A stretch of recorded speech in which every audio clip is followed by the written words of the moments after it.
지난 주에 우리는 마태복음 17장 1절로 13절에 있는 말씀을 통해서 변화산에서 변모하는 그 사건의 의미가 무엇인지를 보았습니다. 이제 베드로가 기대했던 것처럼 정말 그 변화하는 그 예수님의 모습을 보면서 뭔가 이제 자기가 원했던 그 기대를 이제는 이룰 수 있는 그 분이구나. 그 베드로의 기대와는 사뭇 다르게 정말 이 예수를 자기 옆에 묶어두려고 하는, 하나는 주를 위하여, 하나는 모세를 위하여, 하나는 엘리야를 위하여 이렇게 초막셋을 짓고 여기에 우리와 함께 하사이다 하는 그 요청을 하고 있을 때 전혀 기대하지 않았던 그 순간에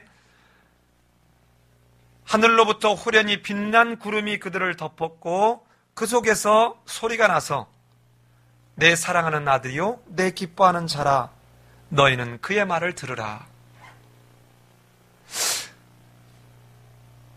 내 사랑하는 아들, 내 기뻐하는 자는 너희가 기대하는, 베드로 네가 기대했던 그런 어떤 정치적, 경제적 너희의 원하는 스타일로서가 아니라 하나님이 계획하셨던 그 방법으로, 즉 그 메시아라 온 예수는 이제 십자가에 달려 죽고 그리고 3일 만에 다시 부활하게 될 그 모습으로서의 메시아 역할을 감당하게 될 것이다. 이 이야기를 통해서 이제는 다시 한번 예수 그리스도가 십자가에 달려 죽게 될 그 모습인 것을 세례 요한의 이야기, 세례 요한의 이야기를 뒤에 다시 한번 언급하면서 변모했던 이 예수 그리스도의 모습을 통하여 너희들은 죽음이 실패로 끝나버릴 일이 아니라 더 큰 승리를 위한 것임을 이 변모산, 이 변화 사건을 통하여 제자들에게 알려주고 있다는 것입니다.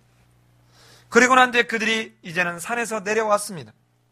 산에서 내려왔을 때 한 사람이 예수님 앞에 꿇어 엎드려서 지금 얘기하고 있습니다.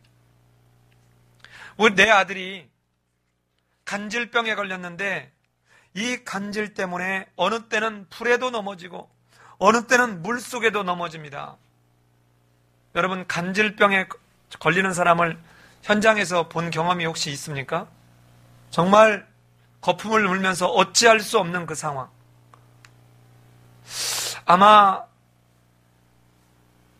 옆에 있는 사람들은 그게 무섭고 두렵고 이렇게 보였을지 모르지만 그 부모는 자기 아들이 지금 불에도 가서 막 넘어지고 물에도 막 가서 넘어지고 이런 모습을 보는 그 부모가 어땠을까요?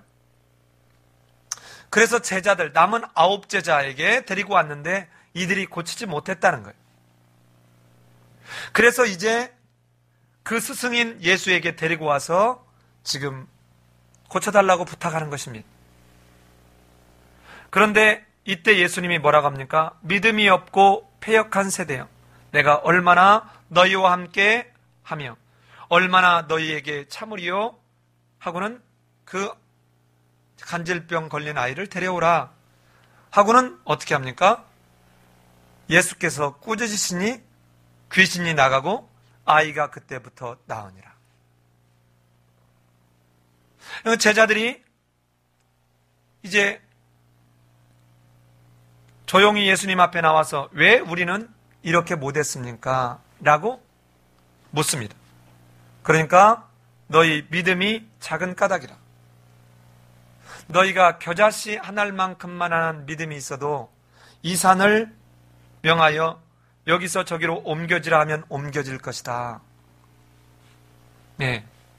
여러분이 담임 목사의 믿음이 얼마나 좋은가를 시험해 보려면 이 산을 명하여 여기서 저기로 옮겨보세요 라고 질문했을 때 안 되면 믿음이 없는 자, 이 본문을 그렇게 인용하면 대단히 큰 오해인 것을 이제 우리 한번 살펴보려고 합니다. 자, 지금 여기에 이 말이 있고, 그리고 난 뒤에 22절로 23절에 다시 한번 두 번째 예수님의 순환 예고가 나오고, 그리고 난 뒤에 성전세를 내는 문제가 24절로 27절에 나옵니다. 그런데 실은 17장 전체의 이야기가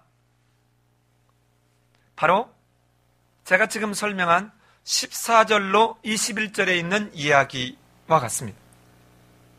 즉, 예수님이 그 모습이 변화된 사건을 통해서 이제 예수가 우리와 함께 있으니 우리가 원하는 것을 얻을 수 있을 거라고 생각하고 그 예수를 옆에다 묶어두고자 하는 이 베드로의 모습 또한 예수님을 정확히 이해하지 못하는 믿음이 없는 모습인 것만은 사실입니다. 자기중심적 사고입니다. 자기중심적 믿음의 인식이에요.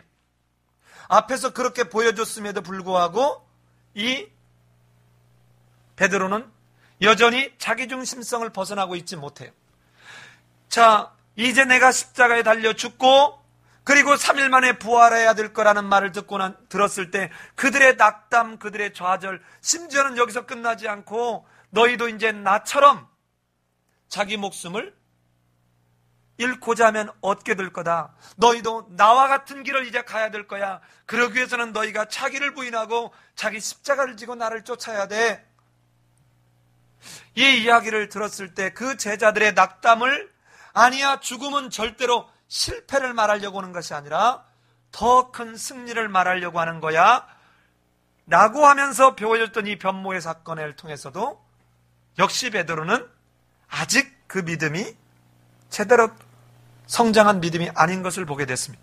그런데 이 변모의 사건에 있는 베드로만의 문제가 아니라 그 세 제자의 그런 문제만이 아니라 저 밑에 남겨진 산 아래 남겨져 있던 9명의 제자들은 어떠했습니까? 간질병 환자를 데리고 온 사람을 전혀 고치지 못했어요. 이 사람을 향해서 예수님은 2번에 걸쳐서 믿음이 없는 까닭이다. 믿음이 저 작은 까닭이다. 라고 얘기하고 있습니다. 자, 이것은 이 사람들이 믿음이 무슨 양이 이만큼 있어야 되는데 이만큼 있다 이 말이 아니에요. 적지 않은 사람들이 기도의 양이 차지 않아서 그렇다. 이런 이야기를 하는 사람들이 종종 있어요. 도무지 어디에서 그런 논리가 나오는지 저는 잘 모르겠는데 하나님은 어떤 사람에게는 오랫동안 기도하는 그 과정을 통해서 그가 하나님에게 합한 자로 준비되어 가게 하고 어떤 경우는 하나님은 기도하기를 마치기 전에도 하나님은 그에게 응답하시기도 해요. 온통 마치 무슨 자동차에 기름이 떨어지면 주유를 해야 자동차가 가는 것처럼 이게 소위 말한 여러분 캐톨릭의 논리입니다. 자질의 주입. 아주 조직 시간에 귀가 아프도록 얘기했던 뭔가가 주입돼야 된다는 그런 생각. 성령이 더 주입되어야만 된다는 이런 생각. 성령은 이미 내주하고 있는데 이 성령이 충만하도록 내가 없어져야 될 부분이지 더 성령이 내게 채워지는 게 아니에요. 이미 그리스도를 영접한 사람은 그 안에 성령이 계시는데 우리는 성령을 따라 행하려고 한 게 아니라 내 욕심을 따라 행하려고 하기에 성령이 약화되어 있는 것이죠. 더 새로운 걸 주입하는 게 아니에요. 그런데 기도의 양이 차지 않아서 그렇다? 제가 종종 이런 이야기를 들을 때마다 참으로 안타깝습니다. 이 믿음이 양이 작다 이 말이 아니에요. 그가 갖고 있는 믿음이 정말 그리스도를 향한 온전한 믿음, 이 믿음에 굳이 얘기한다면 양의 문제가 아니라 질의 문제다 이 말. 그리스도가 누구인지를 정확히 아직도 이해하지 못한다는 거예요. 왜 그렇습니까? 10장을 가보십시다. 자, 이 본문은 10장을 가봐요. 10장. 자, 10장 1절을 같이 한번 읽어봅시다. 10장 1절을 같이 한번 읽겠습니다. 시작. 예수께서 그의 12 제자를 부르사 더러운 귀신을 쫓아내며 모든 병과 모든 약한 것을 고치는 권능을 주시니라. 이미 어쨌다는 겁니까? 권능을 주셨어요. 주시고 난 뒤에 그들을 지금 이렇게 보내면서 둘씩 12를 이렇게 내보내면서 뭐 하냐면, 우리 한번 가볼까요? 제가 7절을 읽을 테니까 여러분이 8절을 읽으십시오. 가면서 전파하여 말하되 천국이 가까웠다 하고,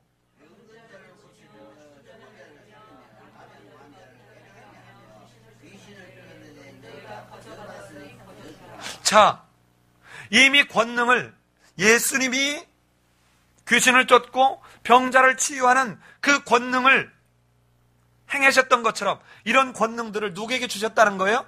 제자들에게 주었다는 거예요. 제자들에게 주었는데 문제는 이 권능을 지금 사용하고 있지 못하다는 것입니다. 사용하지 못하고 있는 이들에게 너희가 믿음이 없는 까닭이다. 너희가 온전하게 지금 그리스도와 온전하게 연합되어 있지 못한 까닭이다 라고 말하고 있는 것입니다. 그러면서 무슨 얘기를 합니까? 이 산을 네가 겨자씨 하나 할 만한 믿음이 있으면 이 산을 명하여 이리로 던지어라, 옮겨라 해도 옮겨질 것이요 너희가 못할 것이 없으리라. 야, 자, 이 말은 천국 사역을 행하는데, 천국 사역을 감당하는데 놓여져 있는 큰 어려움들이 얼마든지 그리스도를 온전하게 의지하는, 그 그리스도를 온전하게 믿는 그 믿음으로 해결될 수 있다는 것입니다. 이 산을 명해서 이 산으로 던져져라, 이 말은 일종의 구약에서 인용한 이사야서 54장 10절이나 스가랴서 4장 7절이나 고린도전서 13장 2절에서 인용하고 있는 것처럼 어떠한 큰 어려움, 정말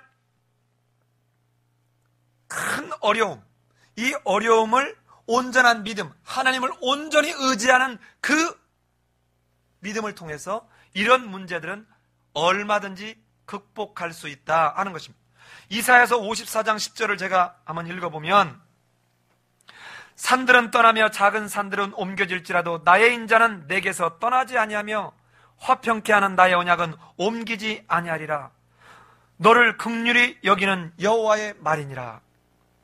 자, 산들은 떠나고, 자, 여러분 그 나훔서에서 보면 얼마나 니느웨 지역에 아수르에 지진이 심하게 일어났는지 전승에 의하면 이 산이 4km씩 이렇게 밀려갔다. 그러니까 지각이, 우리 지진 나서 이 지각이 이렇게 흔들린 것이죠. 이 말은 하나님은 이런 지진을 일으키시고 그들을 징벌할 때 온 우주 만물을, 이 인간으로 생각할 때는 생각할 수 없는 그 일을 이뤄낼 수 있는 그런 하나님이신 것을 너희가 깨닫지 못하느냐. 그러나 너희를 향한 나 여호와의 인자는 너희를 떠나지 않겠다는 거예요. 이 하나님을 뭐 하라는 겁니까? 믿으라는 거예요. 의뢰하라는 거예요.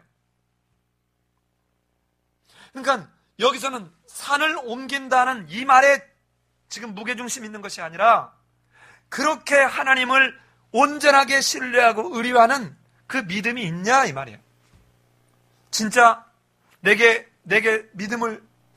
믿음이 있으면 이 산을 명하여서 이리로 던지우라 라고 하는, 마치 이게 없으면 너는 믿음이 없구나, 지금 이 말을 하려고 하는 것이 아니라 그들이 잘 알고 있는 그 과거의 그런 역사적 하나님이 심판하신 그 경험을 볼 때 너희를 떠나지는 하나님의 인자는 너희를 떠나지 않지 않느냐. 그러니 하나님에 대한 의지, 하나님에 대한 의리를 놓치지 말라 하는 것입니다. 스가랴서 4장 7절에서는 뭐라고 얘기합니까? 큰 산아 내가 무엇이냐? 내가 스룹바벨 앞에서는 평지가 되리라. 그가 머릿돌을 내어 놓을 때에 무리가 외치기를 은총이 그에게 있을지어다 하리라. 자, 지금 스룹바벨에 돌아와서 지금 성전을 재건하려고 해요.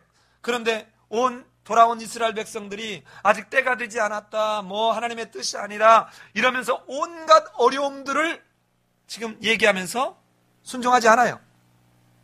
그랬더니 뭐라고 해요? 큰 산아 내가 무엇이냐. 자, 이스라엘 백성들이 생각할 때 지금 예루살렘 성전을 재건하는 이 문제가 그들에게는 너무 어려워 보이는 일이에요. 큰 산만큼이나. 지금은 때가 아니다. 지금은 하나님의 뜻이 아닌가 보다. 이러고 있는 너희가 볼 때 너무 커 보이고 어려워 보이는 그 큰 산, 이것이 무엇냐? 그런데 너희가 하려고 하면 내가 이 산들을 평지가 되게, 스룹바벨 앞에서는, 스룹바벨처럼 순종하고 나아가는 그 사람 앞에서는 하나님이 이 모든 큰 산 같은 어려움들을 다 평지처럼 하나님이 해결할 거다. 근데 나중에 어떻게 됩니까? 닷든의 총독이 그 왕에게, 아닥사스다 왕에게 편지를 보냈더니 아닥사스다 왕이 그 앙메다 궁에서 발견한 그 조서를 보고 누구도 건들지 마. 만약에 방해하는 놈은 그 집을 뭐를 만들겠대요? 거름더미를 만들어버리겠대요. 바꿔서 얘기하면 마치 쓰레기장 만들듯 만들어버리겠다는 거예요. 화장실 만들듯 만들어버리겠다는 거예요. 봐요. 엄청나게 큰 그 사마리아 사람들의 방해, 산발랏, 무슨 뭐 이런 사람들의 그 반대, 이 반대가 그들에겐 너무 커 보였는데 이거를 아무 장애물이 없는 뭐처럼? 평지처럼 만들어버리겠다는 거예요. 그러니 너희는 여호와를 의뢰하는 그 신앙을 붙들고 여호와를 의뢰하고 나아가라, 이 말이에요.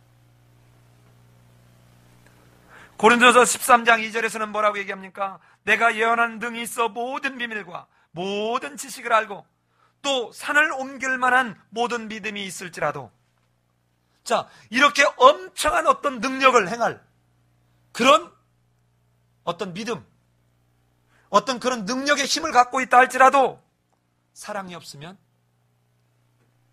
내가 아무것도 아니요. 자, 이게 너희에게는 이 간질병 환자를 이를 치료하는 것이, 아마 이 환자가 가서 막 불에 넘어지고 물에 넘어지고 하는 그 모습을 보면서 도무지 어떻게 내가는 못 해보겠구나, 이거는 하나님이 와도 안 되겠구나, 어떤 그런 온전히 의뢰하는 그 믿음의 연약함, 이것이 결국은 간질병 환자를 치료하지 못하고 예수님 앞에까지 오게 하는, 즉 이 모습은 앞에서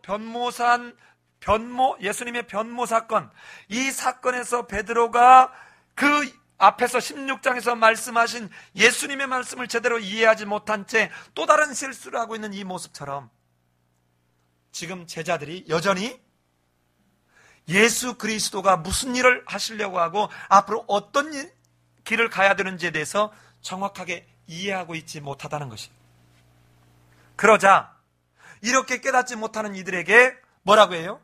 인자가 장차 사람들의 손에 넘겨져서 죽임을 당하고 제3일에 살아나리라. 그러니까 예수가 십자가에 달려 죽겠다, 이 말을 듣고 야, 우리들은 이제 끝났구나, 희망이 없구나, 예수에 대한 어떤 기대, 예수에 대한 어떤 의리가 없었기에 그들은 간질병 환자가 왔는데 치료하지 못하는 것이죠. 왜 이전에는 이런 치유들을 충분히 했음에도 불구하고 지금은 못하냐, 이 말이에요. 아마도 자기들이 모든 것을 다 걸고 모든 것을 다 버려두고 쫓았던 예수가 이제는 십자가에서 죽는 패배자로 끝난다라고 하는 이 모습 속에 더 이상 예수는 그들에게 뭔가 파라다이스를 가져다 줄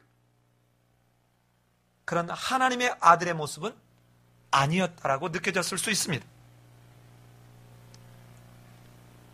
그런 아홉 제자의 실패는 이제 예수 그리스도가 다시 한번 내가 그들의 소문에 넘겨져서 이제는 죽임을 당하는 데서 끝나는 것이 아니라 제3일에 살아나게 될 거야.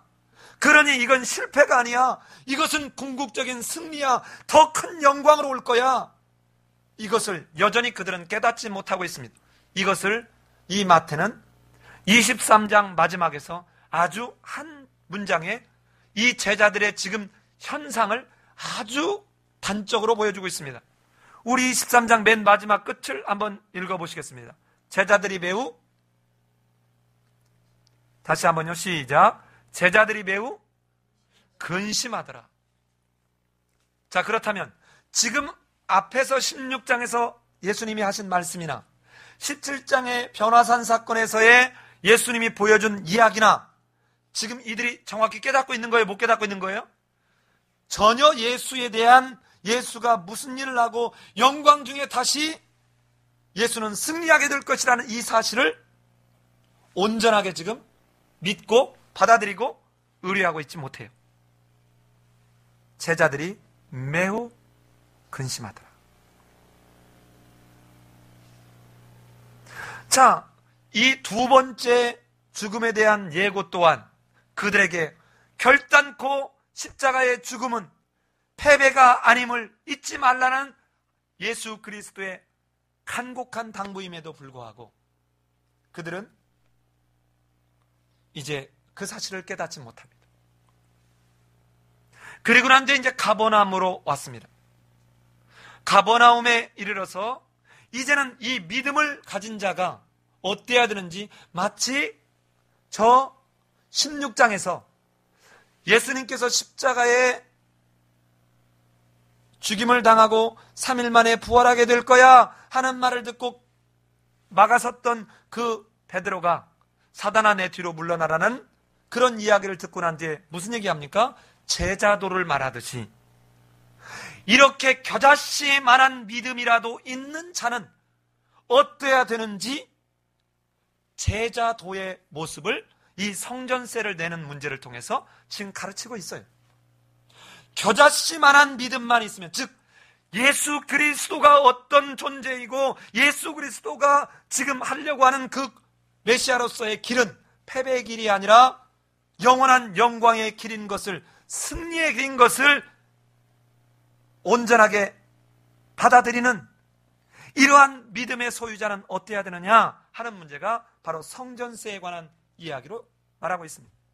가버나움에 들어갔습니다. 가버나움에 들어갔는데 이제 20세 이상 된 남자들은 모두가 다 1년에 반세겔씩 성전세를 내게 되어 있습니다. 반세겔이면 어느냐? 2드라크마예요. 자, 2드라크마. 드라크마라는 말과 데나리온이라는 말이 있는데 드라크마라는 말은 헬라에서 쓰는 용어였고 데나리온이라는 말은 로마에서 쓰는 화폐 단위입니다. 똑같아요. 한 드라크마나 한 데나리온이나 하루 품삯을 의미해요. 그런데 이 반세겔은 도대체 어느 정도냐? 이틀 동안의 품삯에 해당합니다. 이틀 동안에. 그러니까 1년에 이 성전을 수리하거나 성전에 관한 것을 위해서 모든 20세 이상의 남자들은 2드라크마, 2데나리온 정도에 해당하는 이 돈을 이렇게 내게 되어 있습니다. 그런데 한 사람이 이 세계를, 이 성전세를 받는 사람들이 와서 베드로한테 이렇게 묻습니다. 너희 선생은 반세계를 내지 아니하느냐? 하고 물어요. 그러니까 베드로가 예수님한테 묻지도 않고 예, 냅니다. 베드로는 항상 급해요. 예, 항상 급해요. 그러니까 대체로 보면 말을 더디해서 손해보는 것보다 빨리 해서 손해볼 때가 많아요. 그래서 우리말 속담에 무슨 말 있죠? 가만히 있으면 예?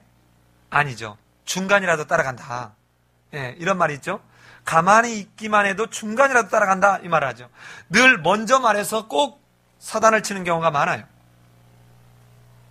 종종 그런 경우를 경험하게 됩니다. 자, 그런데 이 베드로가 아니라 내신다 하고 들어가니까 예수님이 베드로가 무슨 말 한지를 이미 아시고 베드로야 시몬아 내 생각은 어떠냐? 세상 임금들이 관세나 국세를 자기 자식에게 받냐 아니면 자식이 아닌 사람에게 받냐? 오늘날 이 개념으로 얘기하면 잘 이해가 안 되죠. 오늘날 대통령 아들도 세금 내요 안 내요? 내요. 그럼 오늘날로 개념으로 얘기하면 내는데? 이렇게 생각할 수 있잖아요. 근데 이 당시에 이 왕가는 내지 않아요.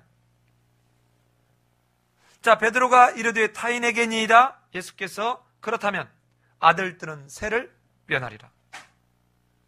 그러나 우리가 그들이 실족하지 않게 하기 위하여 내가 바다에 가서 낚시를 던져 먼저 오르는 고기를 가져 입을 열면 돈 1세겔이 있을 거야. 거기 가서 이 1세겔 내 거하고 네 거를 갖다 내라 하는 말이에요.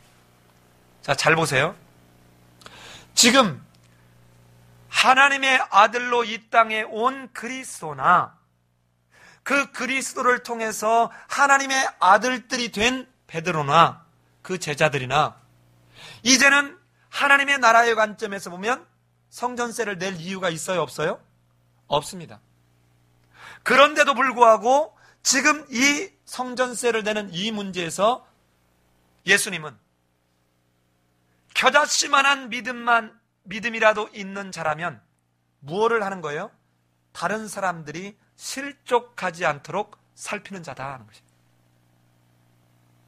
이 마지막 성전세 이야기는 18장에서 바로 이어지는 이야기에 뭔가 고리를 주고 있습니다. 여러분, 얼마나 많은 경우에 심지어는 오늘날 우리가 하나님을 믿는 공동체라고 하는 교회 안에서도 어떻습니까? 내가 뭔가를 누리기 위해서 남에게 얼마든지 실족을 그냥 눈 감아버리거나 심지어는 강요할 때가 얼마나 많습니까? 너무너무 많아요. 내가 어떤 걸 만족하기 위해서, 내 이익을 차지하기 위해서 얼마든지 옆에 있는 사람은 마땅히 그래야 돼. 오늘 예수님은 하나님의 아들임에도 불구하고 지금 뭐를 얘기합니까? 그들이 실족하지 않게 하기 위하여, 진짜 믿음이 있는 사람이면 상대방이 정말 실족하지 않도록 배려하는 그게 늘 전제되어야 된다는 것입니다. 믿음은 오전에도 봤지만 믿음은 절대로 지적 동의가 아니에요. 머리로 동의하는 이야기가 아닙니다. 믿음은 삶이에요. 자, 보실까요? 진짜 믿음이 있는 사람들은 그럼 어떤 사람이냐? 하나님 나라를 소유했지만 이 소유한 하나님의 아들들이 자발적으로 자기 희생을 행하는 사람들이에요. 이게 겨자씨만한 믿음이 있는 사람이에요. 이 사람이 자기 희생을 감수하는 거예요. 그리스도를 소유한 자, 그리스도와 연합된 그 사람이 자발적으로 자기 희생을 삶 속에서 행하는 사람이에요. 보세요. 하나님의 아들 예수가 그 예수를 통해서 하나님의 아들이 되었음을 그 견딜 수 없는, 예측할 수 없는 그 기쁨과 감격, 그 생명을 얻은 자만이 자발적으로 희생할 수 있다는 거예요. 죽은 자는 희생할 수 없어요. 여러분과 주변에서 누군가가 자기 탐욕에 자기 앞에 떡 하나를 더 놓으려고 할 때 그가 특별히 교회를 다니는 사람이라면 그는 아직 그에게 생명이 없기 때문에 그렇다, 불쌍하다, 긍휼하게 여길 수 있어야 돼요. 이를 향해서 정죄할 이유가 없습니다. 아직 예수 그리스도의 생명을 만나지 못했기 때문에. 오늘 본문은 우리가 누굽니까? 우리가 예수와 베드로예요. 그리스도와 그 그리스도로 말미암아 하나가 된 베드로예요. 우리가 그들이 실족하지 않게 해요. 여기는 억지가 아닙니다. 자발적 희생이에요. 사도 바울은 이 내용을 로마서 14장에서 이렇게 얘기합니다. 음식을 놓고 이제 이 음식을 먹어야 되는지 말아야 되는지 이 음식법이 늘 유대인들에게는 문제였습니다. 그런데 로마서 14장 13절로 23절에서 사도 바울은 그들에게 이렇게 얘기합니다. 그런즉 우리가 다시는 서로 판단하지 말고 도리어 부딪힐 것이나 거칠 것으로 형제 앞에 두지 아니할 것을 주의하라. 자, 누군가가 뭔가 약하면 자, 저 음식을 먹네? 하고는 음식 먹는 걸 가지고 그를 판단하고 정죄하려고 하지 말라. 이 말. 만일 식물을 인하여 내 형제가 근심하게 되면 이는 내가 사랑으로 행치 아니함이라. 그리스도께서 대신하여 죽으신 형제를 내 식물로 망하게 하겠느냐? 생각해 보세요. 이 먹는 것이 무엇길래 이 먹는 것을 가지고 형제를 망하게 하겠냐? 실족하게 하겠냐? 이 말이에요. 그러니 지금 이 로마서 14장에서는 무엇을 얘기합니까? 믿음의 견고히 쓴 자가 자기가 누릴 수 있는 그 견고함, 그 자유, 그 권리를 절제하고 희생해라 이 말하고 있는 거예요. 이게 로마 14장이에요. 근데 우리는 어때요? 혹시 내가 마땅한 권리가 있으니까 내가 옆에 있는 사람에게 주장하고 있지 않습니까? 특히 이게 어디에서 심할 수 있어요? 가정에서 심할 수 있어요. 나는 이렇게 당신을 위해서 애쓰고 고생했는데 당신은 한 게 뭐야? 내가 너희들을 위해서 이렇게 희생하고 내가 너희들을 위해서 이렇게 내가 그동안에 고생을 했는데 너희는 나한테 해주는 게 뭐가 있어? 너희에게 너희를 사랑하는 자를 너희가 사랑하면 이것은 누구도 한대요? 이방인들도 다 한다는 거죠. 세리도 이렇게 한다는 거죠. 그래서 너를 핍박하는 자를 위해서 기도하라. 하나님은 그 하나님을 반역하는 이스라엘 백성들을 위해서, 그리고 여러분과 나를 위해서 자기 아들 예수 그리스도를 이 땅에 보내주셨어요. 아버지께서 나를 사랑하셔서 너희를 위해서 이 땅에 보내준 것처럼 너희가 그 사랑을 받았니? 그럼 이 사랑을 하나님께 돌려줘라 이 말이 아니에요. 너희가 사랑을 받았니? 이 사랑을 뭔가 누군가 다른 사람한테 네가 그 사랑을 나눠주는 이것이 곧 뭐다? 하나님을 사랑하는 거다 이 말이에요. 내가 너희를 사랑한 것 같이 너희도 서로 사랑하라. 이 말은 바로 내가 충분히 권리와 내가 충분히 자유가 있지만 그럼에도 불구하고 이것을 절제하고 희생하면서 그 연약한 성도를 섬기고 세워줬을 때 이게 진짜 네가 믿음이 있는 거다. 겨자씨만한 믿음이 있는 거다. 이 말을 고린도전서 8장에서는 또 이렇게 얘기합니다. 그러므로 만일 식물이 내 형제로 실족해 하면 나는 영원히 고기를 먹지 아니하여 내 형제를 실족치 않게 하리라. 만약에 내가 고기를 먹는 것이, 예를 들어서 이 당시에 어떤 일이 있었냐면 우상 앞에 제물을 고기로 이렇게 제사를 드렸는데 이걸 다 어떻게 할 수 없으니까 이게 시장으로 나와. 그래서 이 시장으로 나온 걸 갖다가 사람들이 사다 먹는 거예요. 그러니까 저 우상 앞에 드린 고기를 먹으니까 그 경건한 유대인들이 아예 고기를, 이게 우상 앞에 드린 고기인지 아닌지 모르니까 아예 고기를 안 먹겠다는 거예요. 그런데 만일 내가 이 고기를 먹는 걸로 인해서 누군가 연약한 사람이 보고 아이고 저 예수 믿는 사람이 저래? 하고 이렇게 실족하게 할 것 같으면 내가 영원히 고기를 먹지 않아서라도 형제를 실족하지 않게 하겠다는 거예요. 자, 그러면서 뭐라고 합니까? 19장 1절에서 내가 자유자가 아니냐? 사도가 아니냐?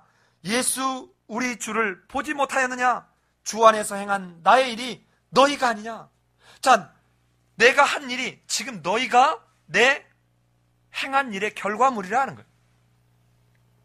다른 이들도 12절에서 다른 이들도 너희에게 이런 권을 가졌거든 하물며 우리일까 보냐? 그러나 우리가 이 권리를 쓰지 아니하고 범사에 참는 것은 그리스도의 복음에 아무 장애가 없게 하려 함이로다.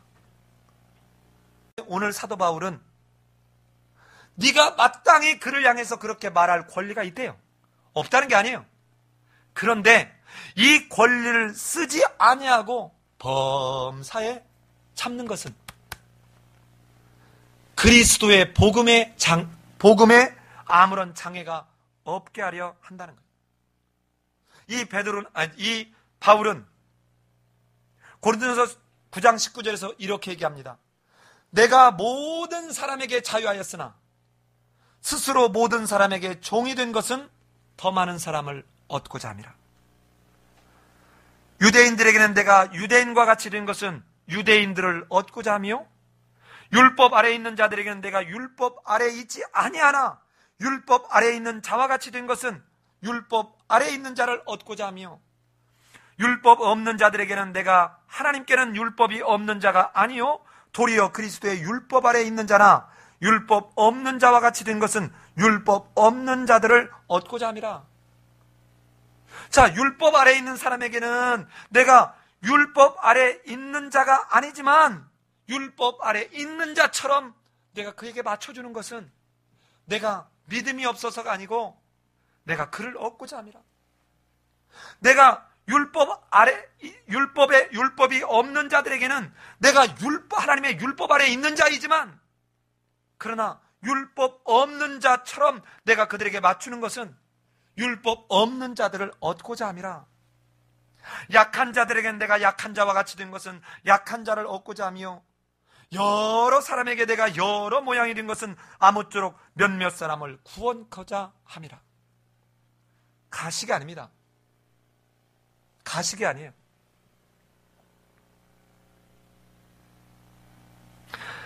고린도서 10장 33절에서 이렇게 얘기합니다. 나와 같이 모든 일에 모든 사람을 기쁘게 하여 나의 유익을 구치 아니하고 많은 사람의 유익을 구하여 저희로 구원을 얻게 하라. 우리가 충분히 권리가 있습니다. 그러나 이제 이 겨자씨만한 믿음만 있다면, 여러분, 이제 우리는 우리의 자유, 우리의 권리를 타율적으로, 억지로가 아니라 자발적으로 희생해도 이것은 손해나 실패가 아니라는 거예요. 자, 이것을 여러분 예를 들어서 보겠습니다. 오늘 이 내용의 17장 내용의 가운데는 중심은 겨자씨 한 알만한 믿음만 있을지라도요. 이 말은 무엇을 의미합니까? 우리는 예수께서 부여하신 그 귀신을 쫓고 병을 고치는 그 능력을 제자들이 부여받은 것처럼 우리도 그 권위를 부여받았다는 거예요. 그런데 이런 것들을 행사할 때, 이 행사하는데 반드시 필요한 것은 예수께서 주셨기 때문에 되는 게 아니라는 거예요. 이 행사를, 하나님이 주신 그 권능과 그 권위를 행사하는 사람이 믿음으로 반응할 수 있어야 된다는 것입니다. 하나님의 역사는 하나님이 부여하시는 권능, 하나님의 능력, 하나님의 사랑 100%에 이 하나님의 사랑 앞에 온전하게 신뢰하고 반응하는 인간의 반응 100%가 이렇게 결합하면 200%가 아니라 100%예요. 이럴 때 자동차는 마침내 움직여 갈 수 있습니다. 겨자씨만한 믿음은 그 기름이 얼마나 양이 많으냐, 얼마나 양이 적으냐의 문제가 아니라 그것이 이 자동차를 가게 하기에 합당한 기름이냐 하는 거예요.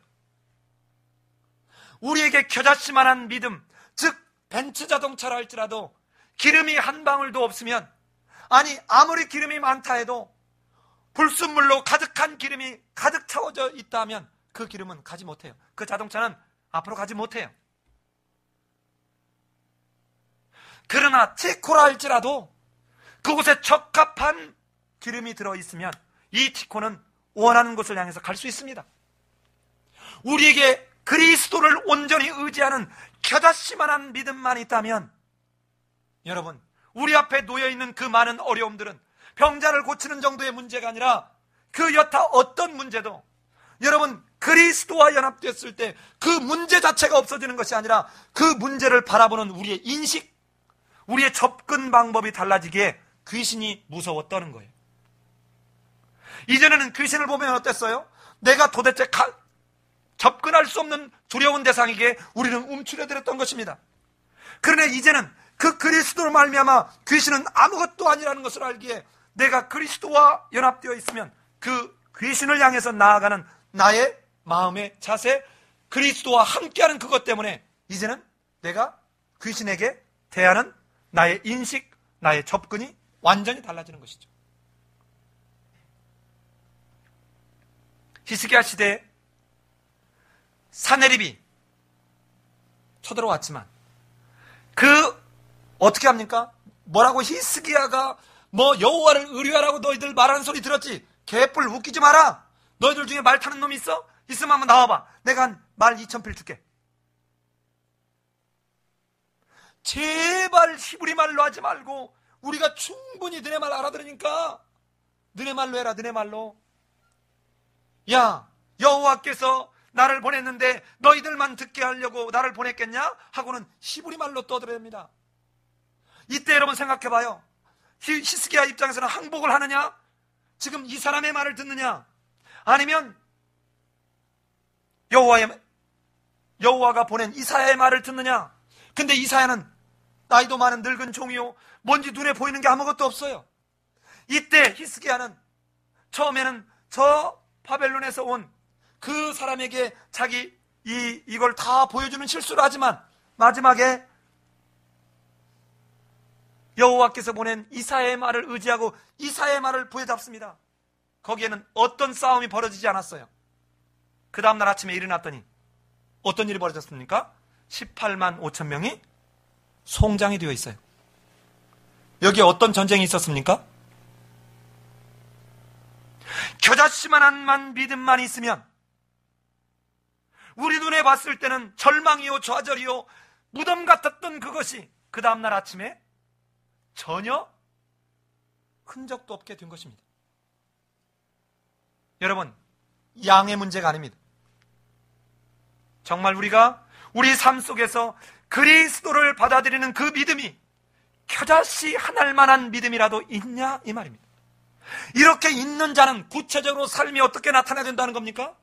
이제는 내 삶 속에서 그 생명을 얻은 자, 그리스도로 말미암아 생명을 얻은 자로서의 자발적 희생과 절제, 이거를 통해서 궁극적으로 그들이 기대하는 건 뭐예요? 하나님의 나라, 그리스도의 복음이 전해지는데 어떤 장애가 되지 않도록 내가 율법 아래에 있는 자에게는 율법 아래에 있는 자처럼, 내가 율법이 없는 자에게는 율법이 없는 자처럼, 약한 자에게는 약한 자처럼 하는 것은 카멜라온처럼 여러분 그때마다 자기의 이익을 따라서 발버둥치는 그런 존재들이 아니라 오히려 그리스도의 복음을 위해서 내가 이 모양 이 모양으로 끊임없이 내 권리를 내려놓는 이 사람은 생명이 무언지를 알기 때문에 그렇다는 거예요. 이게 겨자씨만한 믿음입니다. 여러분과 내게 이 믿음이 있기를 원합니다. 이 믿음은 내가 훈련해서 주어지는 것이 아니라 하나님의 전적인 은혜로 주어지는 믿음입니다. 우리에게 이 생명의 믿음을 주기 위해서 하나님이 예수 그리스도를 이 땅에 보내신 것이고, 예수 그리스도는 십자가에 바로 이 믿음을 갖게 하기 위해서 십자가에 죽어주신 거예요. 이 예수님을 십자가에 죽어준 실패의 예수로가 아니라 이 십자가에서의 내 죽음을 예수님의 죽음으로 지불하고 죽음을 죽음으로 이기시고 마침내 이제는 영원한 생명으로 내게 다시 되찾아 주신 이 예수님 속에서 이제는 믿음을 가지고 이 땅을 걸어가시는 삶의 예배교회 성도님들이 되시기를 예수님의 이름으로 기도합니다. 예, 같이 한번 기도하겠습니다.